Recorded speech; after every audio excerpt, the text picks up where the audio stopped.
Penguin Random House Audio presents Not the Girl You Marry by Andie J. Christopher. Read for you by January Lavoy.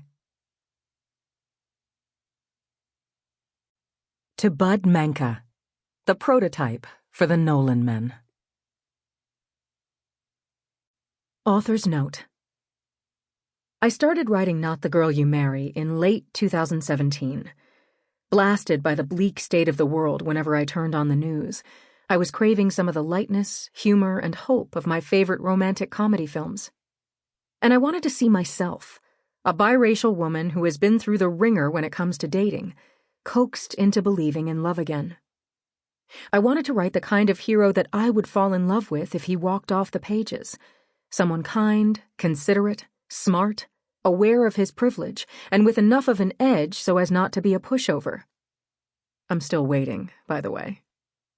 But despite my intention to write a light, frothy tale centered on a biracial woman, I ended up writing a book about love and belonging, about a woman who never believed she could have that for herself, realizing that she could make a space where she truly felt at home. Despite my close-knit, loving family, like Hannah, I've struggled with feeling worthy of love and belonging. At least while I was being unapologetically myself. I am part of the loving generation, the cohort of children born to mixed-race couples shortly after the 1967 Loving v. Virginia Supreme Court decision, which struck down state laws that previously outlawed interracial marriage. Growing up in Minnesota with my mother's white family, surrounded by mostly white classmates, my racial identity always felt like a slippery, vexing thing. And even though my parents thought of me as mixed, plenty of other people viewed me as black. But I never felt black enough to call myself black. This made the pernicious, frequent, rude question that biracial people face, "What are you?" extremely fraught to me. If I said I was mixed or biracial, would black people take that as a sign that I thought there was something wrong with being black? If I said I was black, would someone ask why I wasn't like what they thought a black person should be? I came to dread the question until it came from a 6-year-old child I was tutoring as part of a mentoring program in college. She looked me over carefully and said, "You're not white, but you're not black. What are you?" Simply knowing that she saw me as me, not a projection of her own ideas, her curiosity made my answer easy. I'm both, black and white. I'm mixed. That exchange didn't mark the last time I felt awkward answering questions about my race or felt like my otherness prevented me from feeling like I truly belonged anywhere. But that moment did mark a turning point in my determination to define myself for myself. Hannah is similarly determined at the moment she meets Jack. She's much more secure than I am in her racial identity, but her atrocious dating experiences have led her to define herself as not the kind of girl men want to marry. In relationships, she's felt intense pressure to subsume her own desires to those of her partners, but she just can't seem to do it. But the moment she meets Jack, she feels seen for who she is. And even though they both spend most of the book pretending and obfuscating, Hannah finds a place with Jack and with his family where she belongs. I want readers to find lightness and joy in Hannah and Jack's story. And more importantly, I hope that my readers see themselves in Hannah, whether in terms of race, personality, career goals, or even her bleak outlook on dating. If just one person identifies with her, then I know I'll have done my job. Chapter 1.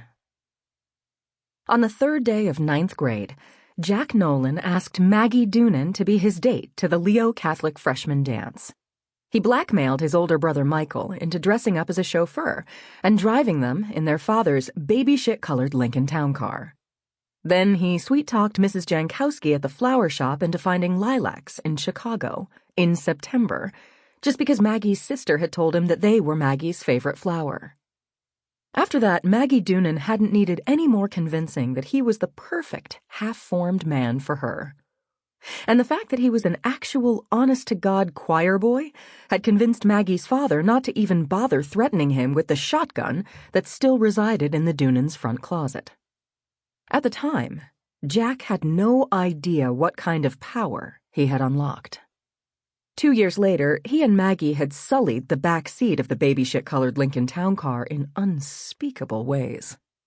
And 2 years of near-constant shagging after that, he'd watched her get in her parents' SUV to leave him for Harvard.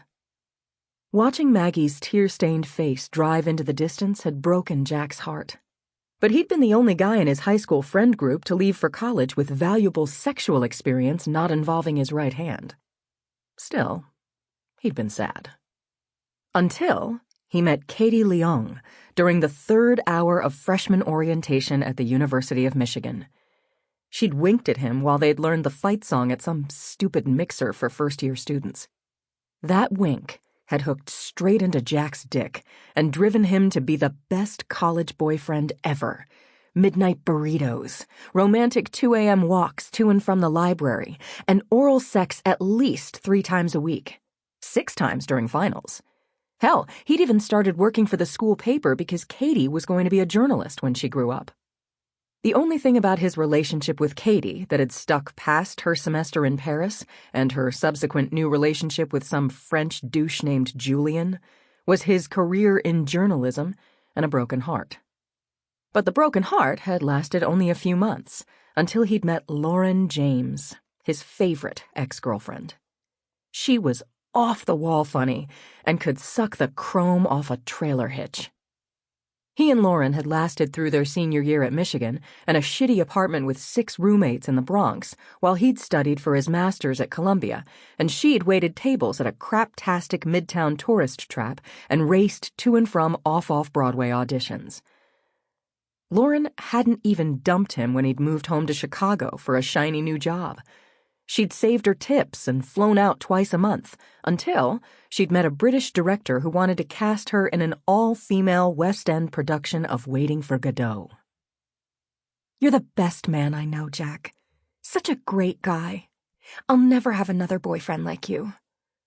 No, she wouldn't, because she married the prick director after the very brief run of the show.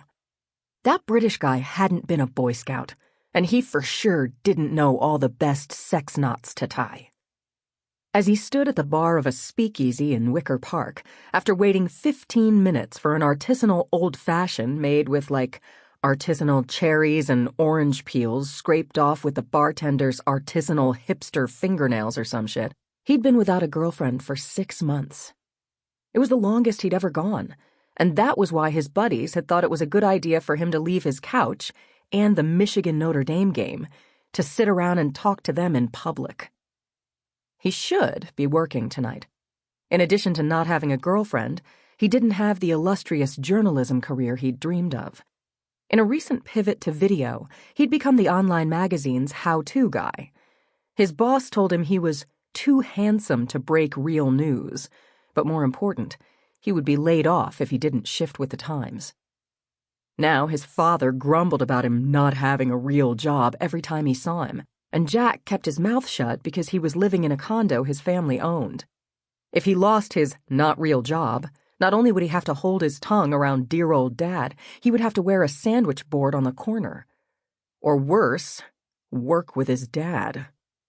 While his father could deal with his working a job outside of the family construction business, he wouldn't be underwriting Jack's lifestyle if he got fired. He loved his father, looked up to him, but they would kill each other if they had to work together. So, he was here with his buddies, trolling for ideas for his next bullshit column. Chris and Joey could be his guinea pigs for whatever he came up with. He'd grown up with them.